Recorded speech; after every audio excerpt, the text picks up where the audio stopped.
Саламатсыздарбы, Нурес каналында жаңылыктар топтому акыркы сааттардагы жаңылыктар менен таанышып алыңыздар. Бүгүнкү жаңылыктардан кыскача. Коронавирусту кайсы препарат менен дарылайт? Чукул кабар. Сапар Исаковдун адвокаты Нурбек Токтохунов наркологиялык борборго жаткырылды. Жеңиш Молтокматов жоопкерчиликти толук ала албаган республикалык штабтагыларга ачуу пикирин айтты. Алдыда ушул жана башка жаңылыктар менен кененирээк таанышып алыңыздар. Видеону аягына чейин көрүп, каналга катталып лайк басканды унутпаңыздар. Медицина кызматкерлеринин түзүлгөн 2 бригада бүгүн 10 апрелде Бишкек шаарынан Нарын жана Ош облусуна жөнөп кетти. Бул тууралуу Саламаттыкты сактоо министрлигинин басма сөз кызматы билдирди. Министрликтин маалыматы боюнча өз ыктыяры менен кеткен кызматкерлердин арасында инфекционист, эпидемиолог, балдар дарыгери жана үй бүлөлүк дарыгерлер бар. Алар коронавирус боюнча кырдаал турукташканга чейин аталган аймактарда болушат. Ошондой эле Саламаттыкты сактоо министрлигинин буйругу менен Ош шаарында жана Ош облусунда ооруканада коронавирус жуктурган медицина кызматкерлери боюнча териштирүү жүргүзүү үчүн адистерди жөнөтүү чечими кабыл алынды. Министрдин орунбасары Нурболот Үсөнбаев, сиздер иликтөөдө бизге чоң жардам көрсөтүп, кырдаалдын чордоонунда болуп жаткан кесиптештерге моралдык жактан жардам көрсөтөсүздөр деп ишенебиз деди. Ар бир медицина кызматкери зарыл болгон каражаттар менен камсыздалды. Ошондой эле алар коргоочу кийимдерди, бет кап, кол кап жана башка медициналык каражаттарды алып кетишти. Сауд Аравияга кичажылыкка барып, COVID-19 жуктуруп келген кыргызстандыктарды жөнөткөн турфирмалардын жоопкерчилиги каралат. Бул туурасында Ош шаары жана Ноокат Кара Суу райондору боюнча комендант Малик Нурдинов маалымат жыйын учурунда билдирди. Белгилей кетсек, Кыргызстанда коронавируска кабылгандардын басымдуу бөлүгү умрага барып келгендер жана алар менен байланышта болгондор экени айтылып келет. Мындай зыяратты жеке менчик туристтик фирмалар уюштурат. Мындан улам журналисттер тарабынан кыргызстандыктарды кичажылыкка жөнөткөн фирмаларга чара көрүлөбү деген суроо берилди. Бул маселе боюнча тийиштүү органдар жумуш алып барып жатат. Кайсы маалда кимдин уруксаты менен кеткен, кырдаал тууралуу билип жөнөткөнбү баарын аныкташ үчүн атайын топ иштеп жатат. Буга баа бере турган убакыт эмес азыр. Илдеттен бирге ынтымакка чыгып алгандан кийин баарына толук кандуу баа берилет. Ким алдын алуу иштерин жүргүзгөн эмес, ким мыйзамды сыйлабай чет өлкөгө чыгып кеткени аныкталат, деди комендант. Бүгүнкү күндө Ош облусу жана Ош шаарында өпкөнү сезгендикен ооруга чалдыккан адамдардын саны 134 түзөт. Коронавирустун кесепети. Кыргызстан боюнча коронавируска кабылгандардын саны 298ге жетти.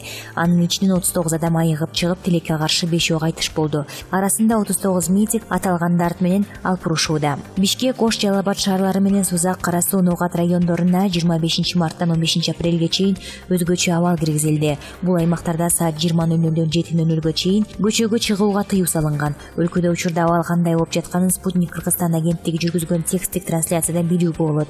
Кабарларды ыкчам ыңгайлуу шартта окуу үчүн Telegram каналыбызга баш багыңыз.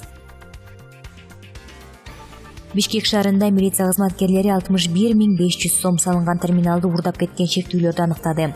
Бул тууралуу бүгүн 10 апрелде Бишкек шаарынын коменданты Алмазбек Оразалиев билдирди. Шектүүлөр Коопсуз шаар долбоорунун жана шаардык ички иштер бөлүмүнүн камераларына тартылып калган. Азыркы тапта аларды таап кармоо иштери жүрүп жатат. Толук маалыматты дагы билдиребиз, деди Оразалиев. Абдрахманов көчөсүндө жайгашкан терминал 6 апрелде түнкү саат 2де уурдалган.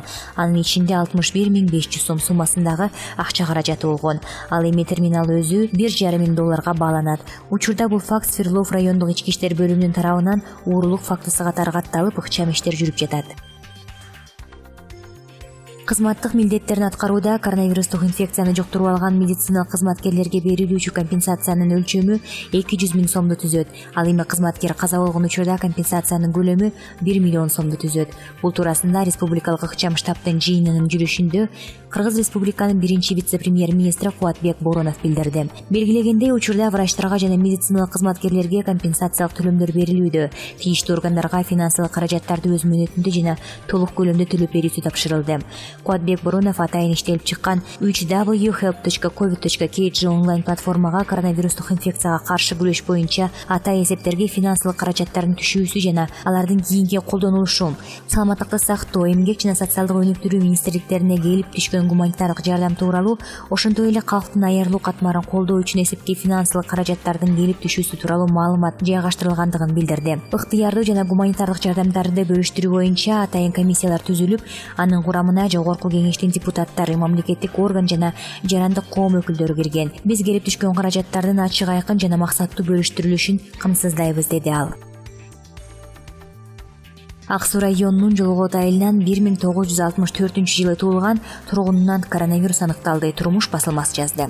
Аталган айыл өкмөтүнүн башчысы Бакыт Акмолдоев билдиргендей, учурда коронавирус аныкталган тургун жашаган көчө изоляцияга алынып, аны менен байланыштуу болгон жарандар такталып, алардан анализдер алынууда. Айыл тургундарынын айтымында, коронавирус аныкталган адам Индиядан айылга келгенде Бишкек шаарында алынган алгачкы анализдин жыйынтыгы менен тааныштырылган. Аэропорттон обсервацияга алынганы тууралуу кагаз көрсөткөн. Коронавирус аныкталган жок дегенди көргөнү камсанабай калганбыз, деп билдирген жашоочулар. Учурда Жолгот айылынын кире беришинде санитардык карантиндик пост коюлду. Айылга кире турчу башка 5-6 жер дагы жабылган. Элеттиктер кошумчалагандай, коронавирус аныкталган адам Кара Коош шаарындагы Алтын Казык Кичи районундагы мечитке барчу. Коронавирус аныкталган адам 22 март күнү Дели Бишкек авиакаттамы менен Кыргызстанга учуп келген. Кыргызстанда коронавирус жуктуруп алган жарандарды дарыгерлер вируска каршы препараттар менен дарылап жатышат. Бул тууралуу Саламаттыкты сактоо министринин орун басары Мадемин Каратаев билдирди. Анын айтымында, клиникалык протоколго ылайык вируска каршы препараттар менен дарылоо сунушталат. Алар лапинавир, ритонавир жана гидроксилорахин. Муну симптомдук дарылоо деп коет. Тагыраагы белгилерге жараша колдонулат, деди Мадемин Каратаев. Fact.kg. Бишкек ЖЭБи боюнча соттолгон Сапар Исаковдун адвокаты Нурбек Тухтахунов наркологиялык борборго жаткырылды. Бул тууралуу күбөлөргө таянып Беспредел KG КР жазып чыкты. Ал спирттик ичимдиктерди жана наркологиялык заттарды ашыкча колдонгон. Муну тастыктап күбөлөр сүрөт менен видео тасмасын жиберген. Буга чейин Тухтахунов психикалык саламаттыгына доо кеткендигине байланыштуу жиндикканага дагы жатып чыкканы айтылган. Мындан сырткары наркологиялык заттарды пайдаланып, ичкиликке өтө жакын экени маалым болгон. Эми ушундай адвокаттарга күнү түшкөн Сапар Исаков сыяктуу коррупционерлерди кантип атаса болот, деп Беспредел KG КР жазган. Ошондой эле аталган сүрөт менен видео тасма соц тармактарга дагы тарап кеткен. Булак Nazarnews.kg. Замандаш саясий партиясынын лидери Жеңиш Молдокматов жоопкерчиликти толук ала албаган республикалык штабтагыларга ачуу пикирин айтып чыкты. Бул тууралуу Жеңиш Молдокматов Nazarnews маалымат агенттигине билдирди.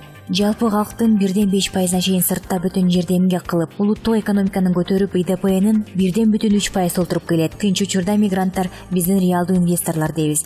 2019-жылга карата 2 миллиард 400 миң доллар которушту. Алардын каражаттары улуттук экономиканы кармап, сактап, көтөрүп келүүдө деп бардыгыбыз мактангандан мактап көкөлөтүп келдик. COVID-19 илдети чыгып, бир боорлорубуз кыйын кырдаалга кептелгенде эмнеге аларды эстеп көңүл бурбайбыз? Республикалык штабта бүгүн өкмөттү кураган парламенттин өкүлдөрү отурасыңар. Эмнеге бирөө толук жоопкерчиликти алып ачык кайрылбайсыңар? Силерден бир гана нерсени күтүүдө, ал маалымат. Рейстер болот же болбойт деп эмнеге айтпайсыңар? Канча адам кыйналууда? Боюнда барлары, ооруганы, мекенинде ата-энеси оорудан улам жарыктык менен кош айтышканга күнү келип балдардын күткөнү, жакындарынын жоготкону, балдарын жетелеген энелер, балдарын багам деп кеткен аталар. Деге койчу шоорду элин бөтөн жерде оор күндөрдү башынан өткөрүүдө. Штабта отургандардын алыс болсо дагы мигрант тууганыңар бар чыгар. Эмнеге кайрылып айтпайсыңар? Мекендештер белди бекен бугула, рейстер болбой, же баланча шаардыкы каралып жатат деп бардыгын убара кылып аэропорттордо түнөтөсүңөр. Мамлекет бизди таштап кетти дедиресиңер. Өткөндө аргасыздан кайрылдык, анын дагы жобу жок. Кайрылуубузда парламент чыгымдарын кыскартып, 5 айлык майнасынан баш тартып, ата эсепке 20-30 миллион сом чогулса мекендештерге жумшайлы. Рейстер болбосо квартира жайларын төлөп, тамак ашын ачып, карантин бүткөнчө кароого алалык. Рейстер болбосо каражаттарды жумшап, бир адамды кыйнабай алып келелик деп сурандык. Укпадыңар. Биринчи вице-премьер-министр Кубатбек Буроновдун брифингде айткан сөздөрүн Тышкы иштер министрлигинин орун басары жокко чыгарды. Тышкы иштер министрлигинин өкүлү вице менен толук макулдашпаганы көрүнүп турат. Өкмөт өкүлдөрү, депутаттар элге чыкканда этият болгула. Ар бир сөзүңөр элди убарага салууда. Мисалы, жогорку кеңештин депутаты сүйлөшөбүз деп айткан деп, жетимиш чукул мекендешибиз Шереметьево аэропортуна барып, кече ОМОНдордун күчү менен сыртка чыгарылды. Убара тарткан силер эмес, суукта үшүгөн эл, элчилик, диаспора өкүлдөрү. Казак Республикасынын өкмөтү 14 апрелде өз жарандарын Таиландтан алып келиш үчүн чартер коюп жатат. Кыргызстандыктарды Казакстандын консулдугу ала кеткенге макул. Биздикилер Кыргыз өкмөтүнөн Казакстанга чейин келсек, Казакстандын коридор ачып берүүсүн суранышса жооп жок. Жоопкерчиликтин бардыгын элчилерге жүктөп салдыңар. Аларда чечүү же чечим кабыл алуу жоопкерчилиги жок. Чечимдер борбордон чыгат. Мындай мисалдар абдан көп. Дагы бир жагымсыз көрүнүштөрдөн сырттагы балдарга айрым атка минерлер чыгып, тыйын берели, продукты таркатып, сүрөткө тартып бергиле дегендерди четтен чыгат. Акыр айтарым, республикалык штабтагылар, сырттагы мекендештер биздин жарандар экенин унутпагыла, деп Жеңиш Молдокматов айтты. Булак Nazarnews.kg.